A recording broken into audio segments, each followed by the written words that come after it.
একটা সময় ছিল যখন নারী পুরুষ সবাই আসলে অবাধে এভাবে মেলামেশা করতে পারতো না। তারা একসাথে ঘুরতে যেতে বা হাত ধরে হাঁটতে, একসাথে এরে ওরে ফুচকা খাওয়াই দিতে বা গোপনে কোনো পার্কে ঘুরতে যাওয়ার সাহস তারা কখনোই করতো না। কেন করতো না জানেন?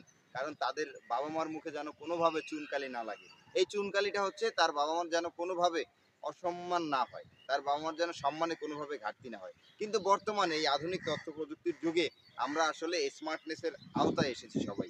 এসে আমরা নারী পুরুষ অবাধে মেলামেশা করতেছি, যার কারণে আমাদের ভিতরে কোনো সমস্যা হচ্ছে না, শুধুমাত্র বেড়ে গেছে ধর্ষণের হার।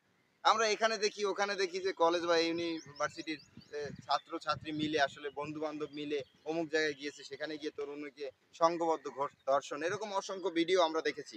আমরা দেখেছি এক বান্ধবীকে মিলে অসংখ্য মানুষ মিলে ধর্ষণ করেছে, এরকম অসংখ্য ভিডিও আমরা দেখেছি। আমরা এখনো দেখি যে প্রেমের প্রতারণার ফাঁদে ফেলে টানা সংঘবদ্ধ ২৪ দিন ২৫ দিন বাথরুমের সাথে শিকল দিয়ে বেঁধে ৩-৪ বন্ধু মিলে গণধর্ষণ করেছে। এরকম অসংখ্য ভিডিও আমরা দেখেছি। এর সবচাইতে প্রধান কারণ কি জানেন?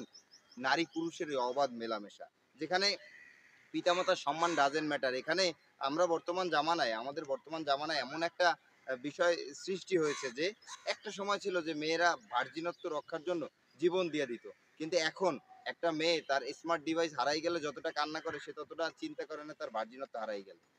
এটা হচ্ছে আমাদের স্মার্টনেস এর আওতার ভিতরে আমাদের জীবনযাপনের বর্তমান অবস্থা।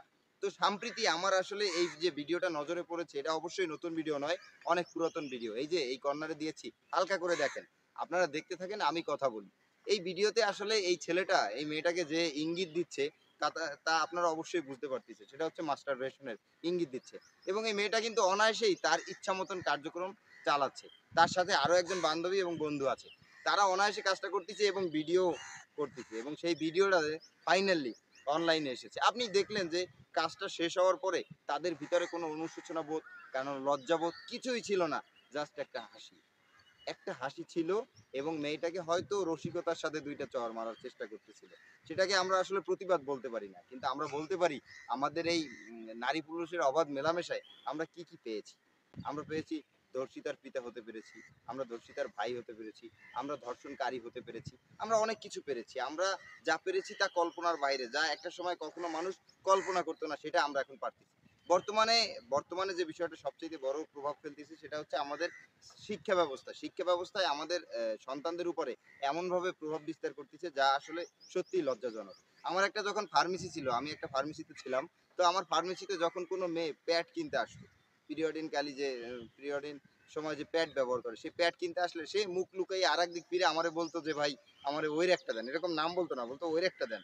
তো আমি আবার সুন্দর করে প্যাকেটে মোড়ক করে ওটা পিন আপ করে দিতাম যাতে ঘরের সবাই দেখতে না পারে।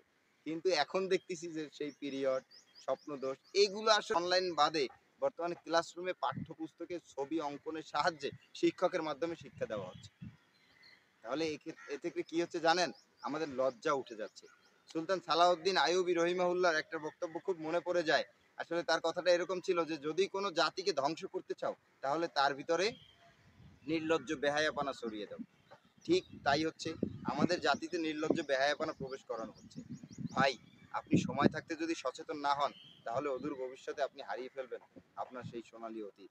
আপনার সন্তানের ভবিষ্যৎ নিয়ে আপনাকে চিন্তা করতে করতেই আপনি মারা যাবেন। তো সময় থাকতে আপনার সন্তান কি করছে, আপনার সন্তান কি শিখছে, সেই বিষয়টা সম্পর্কে অবগত হন। সবাই ভালো থাকবেন।